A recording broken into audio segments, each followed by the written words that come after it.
Greetings everyone, this is Collectibles Euphoria coming to you with a part 2 video review of the Cinderella doll set live action Disney film collection, and the remaining dolls to be reviewed are the villains of this film, Lady Tremaine, and Cinderella's two stepsisters, Anastasia and Drisella. Donning their outfit during the ball, they adorn themselves with sparkly, colorful outfits, which are a bit too much and overdone, which unfortunately didn't capture the prince's attention, but did spark the interest of doll collectors wanting to own their doll versions.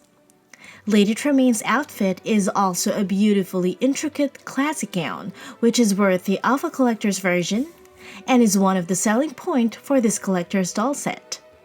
If you haven't watched the first part video, click on the link down below on the description box, as I have reviewed Cinderella, Fairy Godmother, and the Prince on the first video review. Stay tuned!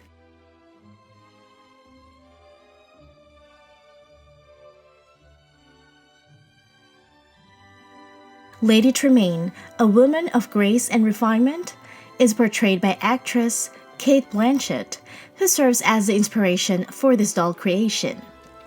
Lady Tremaine has a fandom with elegance, royalty, ephemeral fashion, and beauty, as she surrounds herself with elegant clothing and jewelries, best exemplified in this doll. Her face sculpt greatly resembles Cate, as it captures the actress' facial features perfectly well. Makeup application is finely executed in her light pink with silver highlights eyeshadow, light pink blush on her cheeks, and pinkish red lipstick. The facial mold is exactly the same as the previously released version of her, with the only difference of more pronounced blush on her cheeks on the previous version. Her hair is not movie accurate, as her hair in the film is styled in old Hollywood classic pin curl hair, exactly the hairstyle created for the doll. However, it is shorter and has more pronounced pin curls on the bangs area seen in the film than the one created for the doll. Despite of not exactly movie accurate, I understand why it was not done, since looking at how intricately detailed and arranged her hair in the movie was, I'm pretty sure it is hard to recreate the same hairstyle in doll form. Her hair is stiff, which is held together tightly by gel or spray to keep her pin curls in place. She has a golden feather headpiece mixed with few pink feathers, held by a golden pin with emerald green accent on it, which is all made of plastic instead of feathers. She wears golden feather or wing design earrings to match her hair accessory. As for her other jewelries, she wears a removable coordinating golden necklace and bracelets with intricately sculpted details with matte-colored gems adorning the jewelries. I will dedicate this section in explaining Lady Tremaine's gown, since I can't get over how elegant and complex the details are, and is really my favorite among the gowns created for this film. She dons a one-shouldered neckline ruched apple green satin ball gown with yellow and fuchsia accents incorporated on the inside of the overskirt. It has a heart-shaped neckline with a fabric from the left side of the pleated bodice extending upwards towards the opposite side of the neckline, sewn in to create another ruched design, then extended the fabric all the way down to the back, then securing it in place with a Velcro closure. For some reason, it really looks off-putting to me, since the design doesn't look like the voluminous sleeveless shawl or high-collar design that I really love, that she is supposed to have. However, I was able to recreate the correct design by turning the fabric the right way, and voila, it is now movie accurate. In order to recreate this look, remove the Velcro on its attachment, pull the fabric over her left shoulder like a shawl, then tuck the end of the fabric with the Velcro under her arm after turning it upside down, then reattach it back on the Velcro closure to create a high-collared, modern silhouette design as seen worn by Lady Tremaine in the film. I I couldn't be any happier with this recreation, so I am pleased to share what I discovered to those struggling with an incorrectly designed gown. From my perspective, the designer and the seamstress created the gown correctly, but for some reason whoever donned the gown towards the doll must have not understood the concept of how it should be correctly worn because it really is a complicated design. By the way, the entire gown is also secured on the back with another Velcro closure. On her right shoulder, she has a shoulder strap to help secure the gown to her body. This gown is a one-piece gown since the bodice is sewn into the skirt and overskirt. She also wears a golden nylon opera gloves, and she also has a golden folding hand fan with beautiful intricate sculpted details from the front and back. Just like any other classic Disney dolls, she doesn't have the ability to grip, so might as well leave the clear elastics securing the fan on her hand or wrist. Continuing on with her gown, she wears a satin maxi pencil skirt, then has another layer over it, creating the overskirt, which is complex in details. The overskirt, by the way, is made of 2 to 3 satin fabrics, creating 2 layers of overskirt sewn in together. First, the overskirt is basically divided into 2 sections, the front part, and the remaining fabric surrounding the overskirt. The front section was swept towards the lower part of her right hip, then created a pleated design by sewing the front section of the overskirt towards the right lower hip section of the skirt, which created this beautiful pleated section. The remaining part of the overskirt is composed of 3 colored fabrics, being the outer layer an apple green fabric to create continuity from the bodice, then the inner layer of majority yellow satin fabric, then has a fuchsia accent satin fabric connecting the yellow and green fabrics together, with the connections seen on each sides of the folded section of the overskirt. I have never seen a gown recreated for a doll this intricately detailed, so you cannot imagine how totally pleased I am with the design and concept created for Lady Tremaine's gown. As far as I'm concerned, this is the closest you could get in recreating her beautifully elegant gown seen in the film. 2 thumbs up for recreating this gown. Lastly, she wears an apple green high-heeled shoes to complement her gown, though I think in the movie it is more of a darker shade of green of satin fabric that was used for her shoes.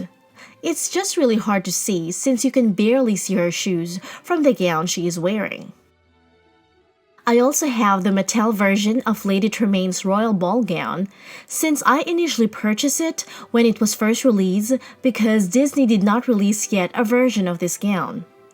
If you want me to review this version as well, or probably make a comparison review between these 2 versions, then just let me know in the comment section below, since this will be a good alternative choice if you don't plan on buying the entire set and just wanted to have Lady Tremaine added on your doll collection. For the moment some of you have been waiting for, I'll give my overview of the overall design and concept of Cinderella's 2 stepsisters, Drisella and Anastasia. Drisella's face sculpt closely resembles the actress, and her makeup consists of blue eyeshadow, faint pink blush, and red lipstick. She was also given a mole on the left side of her cheek. Anastasia, on the other hand, is probably the most accurately detailed face sculpt since her face is well captured in doll form.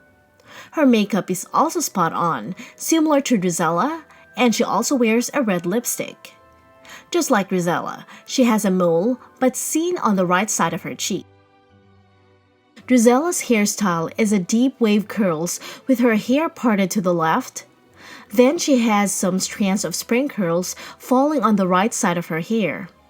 She has hair adornment of organza formed in flower shapes of varying sizes, which are all packed with glitters. She has 1 big blue flower headpiece on her left side and 3 varying sizes flower headpieces on the right consisting of gold, blue, and yellow headpieces.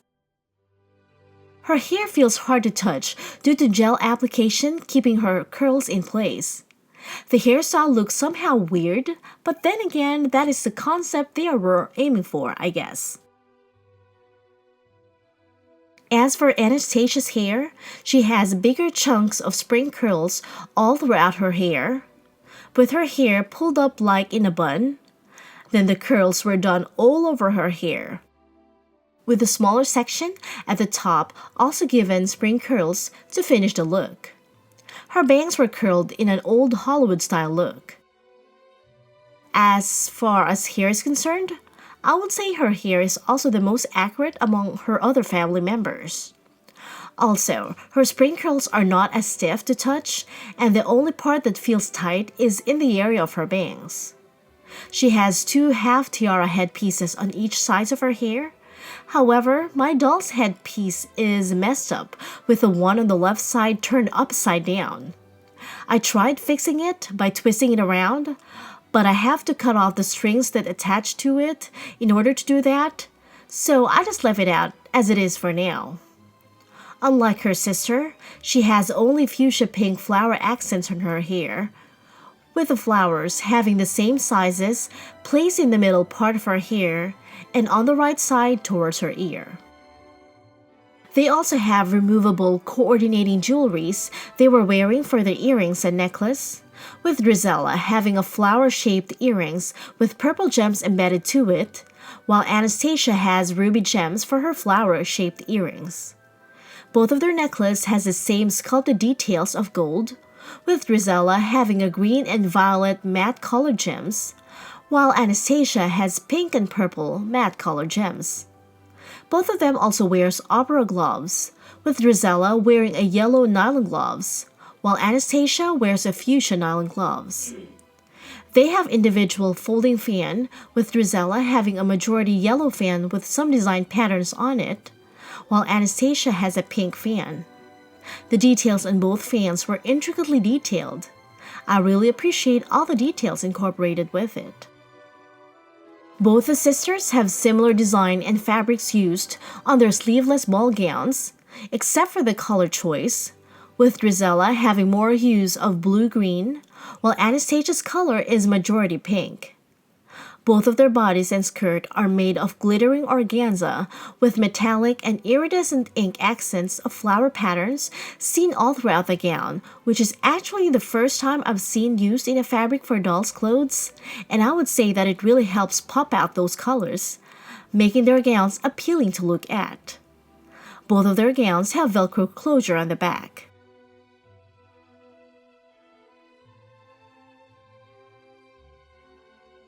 The same flower design of the headpiece worn by Drisella is sporadically distributed on her gown, with the same flower sizes of pink, blue, and yellow. The same flower design is also seen on Anastasia's gown as well.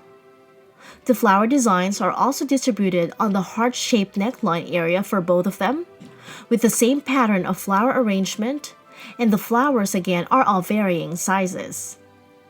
The design of the skirt appears to be fuller and fluffier, despite of having only 2 layers of skirt.